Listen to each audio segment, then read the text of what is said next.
सुभाष चंद्र बोस और उनके आजाद हिंद फौज के चर्चे तो हर जुबान पे हैं, लेकिन आज इस वीडियो में उनके प्यार के चर्चे होने वाले हैं, तो चलिए शुरू करते हैं।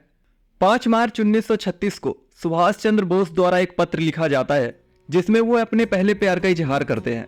बोस लिखते हैं, माय डार्लिंग, जब वक्त आता है तो हिम पर्वत भी पिघलने लगता है, ऐसा ही भाव मेरे अंदर है। मैं तुम्हें कितना चाहता हूँ ये बताने के लिए खुद को लिखने से नहीं रोक पा रहा हूँ।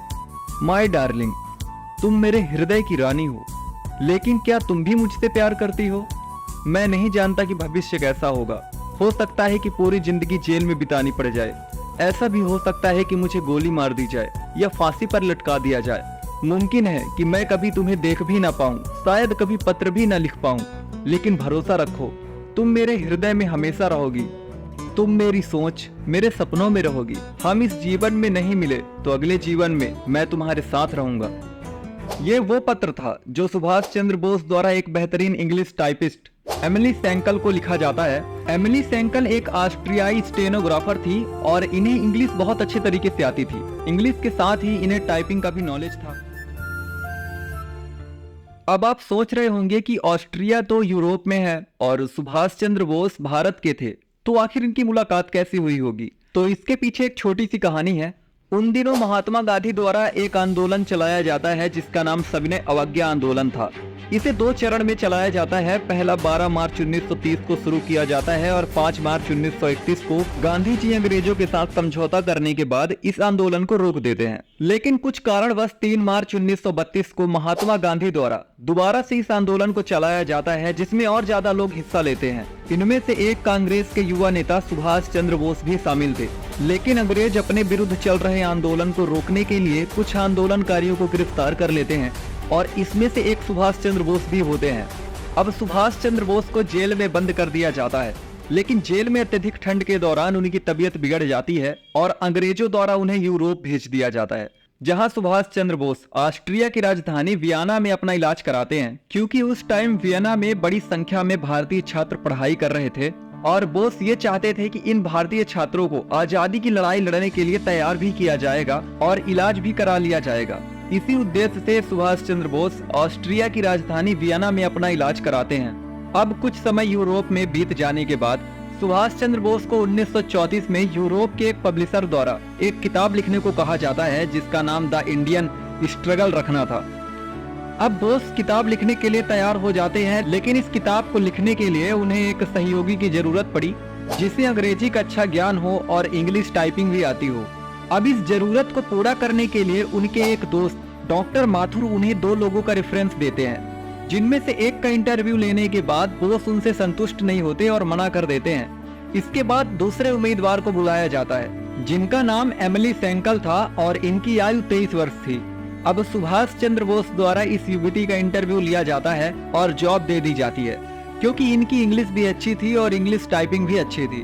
जॉब क्लियर होने के बाद एमिली ने जून 1934 से सुभाष चंद्र बोस के साथ काम करना शुरू कर दिया और यहाँ से शुरू होती है सुभाष चंद्र बोस की प्रेम कहानी।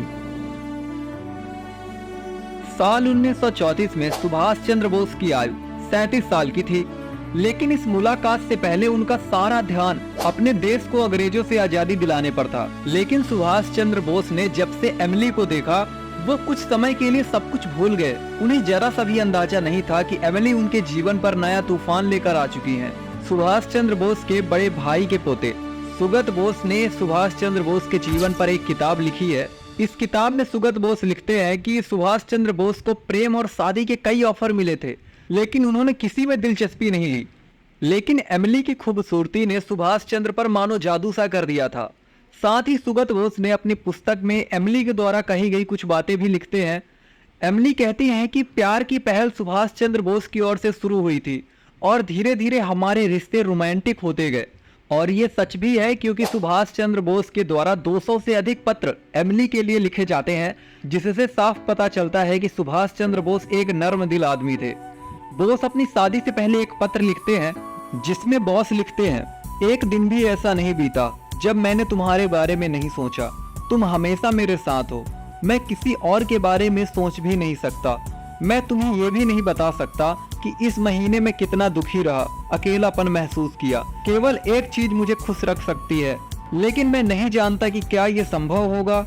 इसके बाद भी मैं दिन रात तुम्हारे बारे में सोचता हूँ और प्रार्थना करता हूँ कि मुझे सही रास्ता दिखाए।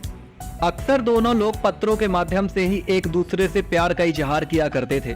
कई सालों तक ये सिलसिला ऐसा ही चलता रहा और 26 दिसंबर 1937 एमिली सेंकल के 27वें जन्मदिन पर दोनों लोग ऑस्ट्रिया के एक रिजॉर्ट में शादी कर लेते हैं और दोनों लोग इस शादी को गोपनीय रखते हैं और सालों साल तक किसी को भनक भी नहीं लगती है इस शादी की। तो दोस्तों, ये थी एक छोटी सी लव स्टोरी सुभाष चंद्र बोस की। अभी इनका इतिहास बहुत बड़ा है। हम जल्द ही एक बेहतरीन वीडियो लाएंगे सुभाष चंद्र बोस और उनकी आजाद हिंद फौज के बारे में। तो वीडियो मैं जल्द लाऊंगा। तुम लोग वीडियो को लाइक कर देना, सब्सक्राइब कर देना और इंस्टाग्राम में भी फॉलो कर लिया करो। हम जल्द मिलेंगे अगली वीडियो में, तब तक के लिए बाय बाय।